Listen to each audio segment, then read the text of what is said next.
What's up everyone, it's Val from IMY Motors here. Welcome back to another video for the Scottish Car Dealer Diaries, and today is all about me speaking about the money required to keep this place open.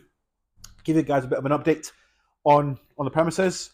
Got a bit of news about premises as well, some good news, so stick around for that. But yeah, go into some of the breakdown of the costs that are required to keep the lights on. As you can see, light is on, so we're still working.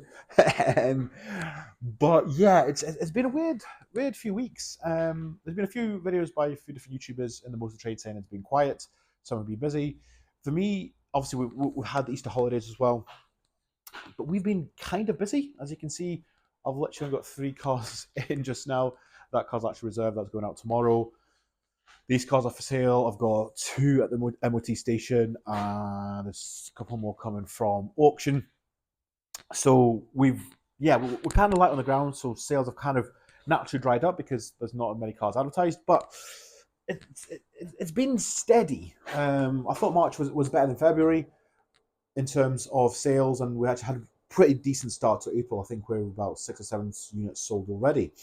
But yeah, let's speak about actually where I'm spending my money just now, because everyone's speaking about how tough business is, and it is tough. And also I have this garage here, and I also have a hospitality coffee shop as well. And yeah, across all business in the UK, it's very tough. But let's speak about the motor trade and what I'm spending on getting stock, buying stock, prepping stock, and other costs that you may not necessarily think about that are related to a used car dealership. So if you are thinking of opening your own dealership in 2026, keep watching. But yeah, let's get into it. So the number one cost for this dealership, for this business, is the actual premises itself. The premises, we've got the bit outside, we've got this little alleyway, that is ours. We can park cars, and then all the space here, and also we've got this unit inside here as well, which can fit up to 5 cars. Outside, it can probably fit comfortably about 3 or 4. However, the bad thing with this premises is that this is a thoroughway, so people do pass through, and we're not in the best area in town. Unfortunately, there's a little bit of antisocial behaviour, but thankfully we've been fine, touch wood. Our neighbours have had a few issues. And speaking of neighbours, our neighbours actually a car wash that opened up a couple of months ago. Really nice guys. We've got to deal with them to basically clean our cars, so it's really, really handy to get the car sorted. Before, we had a mobile valet come out and clean the cars, or I had to do it myself. Whereas now, as soon as the car arrives, we can get it cleaned and photoed. So that's the good part. In terms of the premises itself, how much does it cost? Well, it costs £800 a month. £800 a month to rent this from a landlord. And that my initial thing was to get a bigger premises. But like I said in a few videos back, it was really, really hard to get a landlord and a premises to rent to us as a new start motor trade business. A lot of people didn't want to speak to us. As soon as I said we're motor trade, nope, don't want to speak to you. But I wanted to make sure that we had a place that was essentially customers could go to, because I know a lot of dealers like to keep costs down and potentially maybe trade from home, or have some park the cars at one place and show them at a different place, or whatever you. I want to make sure that we have a single place of business, so looks more reputable, customers feel a bit of ease, and also a bit of separation from home life as well. So when I'm at home, I'm not really dealing with business as such. So yeah, £800 for this, and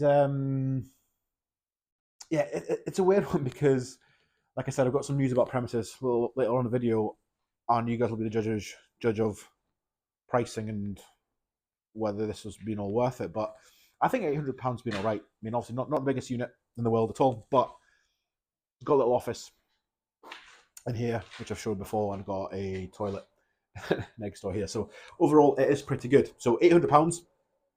In terms of rates, because this is under I think it's £12,500 rateable value if you're a small business in the council area where we are, and it's your only premises in a city, you get 100% business rates relief, which is good.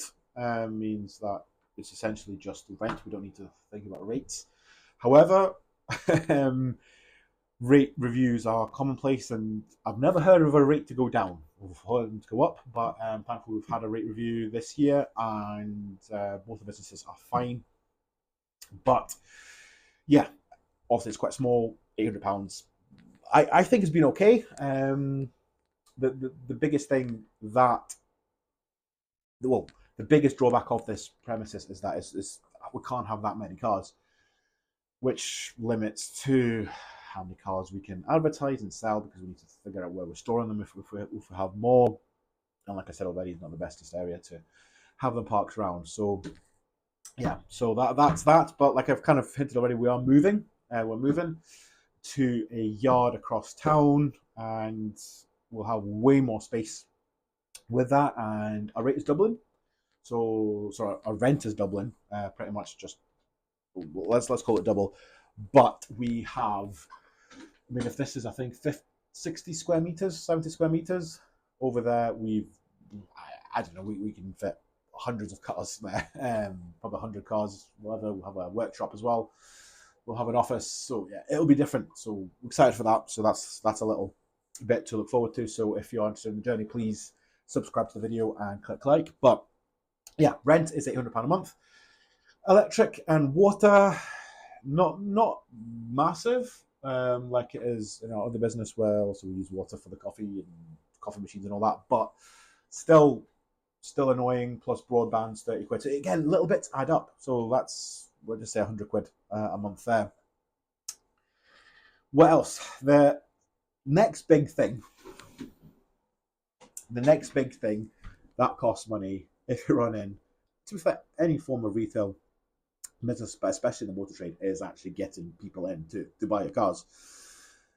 And I'm not speaking about actually getting the cars in, but advertising the cars. And again, I don't want to add too much to the discourse about Auto Trader and platforms and all that, but yeah, we use Auto Trader. We also have a motors package, which gives you motors, Kazoo, Gumtree, eBay.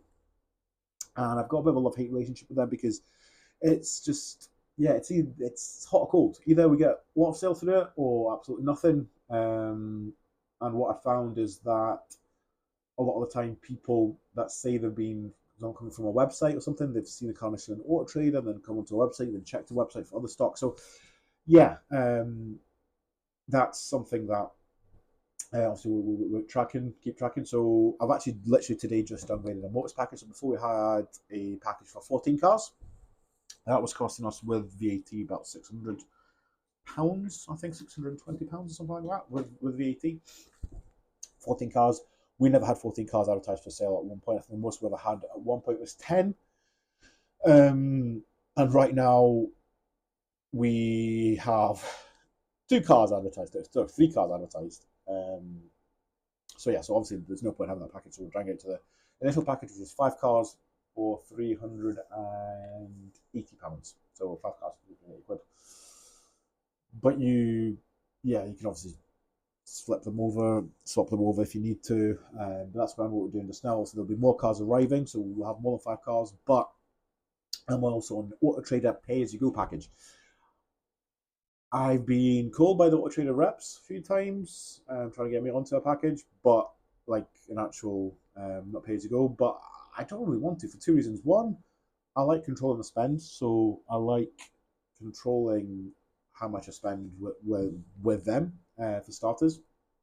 2, kind of like with the motors package, we don't have enough stock just now. Also, we'll have more stock going forward and once we get to the new premises, but that's the second bit. And the other one as well is I don't like some of the changes they're doing, whether it's Deal Builder or, again, I don't want to get too much into the whole Auto Trader conversation, but I just find that pay-as-you-go kind of works better for us at the moment. But I don't know what I'm saying, but however, Auto Trader seems to be working just now. It seems to be working. There was 2 cars that were advertising motors. Few people sniffing about. As soon as I put them onto Auto Trader, literally within 48 hours, they sold twice. That happened within the last couple of weeks. So yeah, that's one to, I think Auto Trader, whatever you say about them, they do have the biggest market share of eyeballs on, consumer eyeballs on people that want to buy a car. So I think we can't get past that. So that's advertising. The thing we just started using as a DMS system, so dealer management system, and we're using Motordesk. as our solution. I think they're probably the best cost-effective option for us at the moment. I know there's a few other companies that maybe have better branding, a lot more people speaking about them, but for us, we're destined to get the DMS system and also get a website. So we had a website before. It was a very cheap pre-built website I bought. Didn't work very well on tablets or phones, but we got a new website with this DMS, which is okay. There's been interesting. There's been more phone inquiries. I don't know if it's the way that the website now is set out. People are inquiring on the phone more, because before there seems to be more website people going on the website. I think that's maybe to do with Auto Trader. I think when people go on Auto Trader, they go click through to the website, and then you book that. Whereas on the website just now, it does have a button that says arrange viewing. I don't know if that's maybe putting some people off with arrange viewing if contact us. I don't know. We'll have a play around with that. But yeah, we've got a new website, and that's 180 quid a month. I think we're paying for the DMS website and the hosting. So 180 quid a month there. So again, it's adding up already. As you can see, it's adding up already. So advertising, website, and the last bit that we need to speak about is insurance, because to essentially get everything done legally, you also need these trade plates, which basically covers your road tax. To get your trade plates, you need to have a motor trade insurance, and then to basically get registered on a lot of these platforms, you'll need to have trade insurance to make sure you're driving the cars legally, which is totally fine, but it does cost quite a bit. And essentially having no business, no claims. I mean, also got my personal no claims. Having essentially started from zero for 10 cars, we're £330 a month. And we're going to be coming up for renewal soon, so hopefully that'll be going down. But it's £330 a month. So all in all, you can see it's starting to add up. So £800 for rent, 100 quid for, let's say, for consumables, 400 quid for the motors package, plus an extra couple hundred quid for your Auto Trader pay as you go, then your website, your DMS, and then your insurance. So basically, yeah, what is it, 16, 17, 1800 quid a month that we need for our overheads just to keep this place running. And then we also need to make money to buy stock, to pay my wage, to get the new premises. So with the new premises, it's actually, I'm really, really chuffed with the yard that we're getting. As I said, it's a yard, it's got its own workshop, and it's very, very close to where I stay as well. So that was a key thing there. However, we are essentially paying rent in it for the last couple of months because we didn't want to lose out on it. So for the last 2 months, we've been paying rent here and also sending money to the landlord there. But we're moving on the 1st of June. So yeah, a lot of stuff there, and I don't want to come across as that I'm complaining about it, but I just want to give you guys a reality and give you some numbers of what's actually involved in running a business like this. In terms of actually buying the cars, obviously you pay the let's say you buy a car from auction or even from motorway or CarWow. Let's say you buy it for £2,000. It's not just £2,000 you need to pay the customer for the car. All the platforms have either auction fees or admin fees or transport fees as well. So yeah, that's around between 200 and 300 quid per car as well that you need to factor into the price of the car that you're selling. So yeah, lots of stuff to bear in mind when you're starting out. So if you guys have any questions on the motor trade, or if you're thinking of starting out, give me a message. Basically, we'd love to help out. But like I said, subscribe to the channel. There'll be a lot more content coming soon about the new premises. Hopefully I'll give you guys a tour of the new premises very soon. But yeah, thanks for watching, and we'll see you in the next video.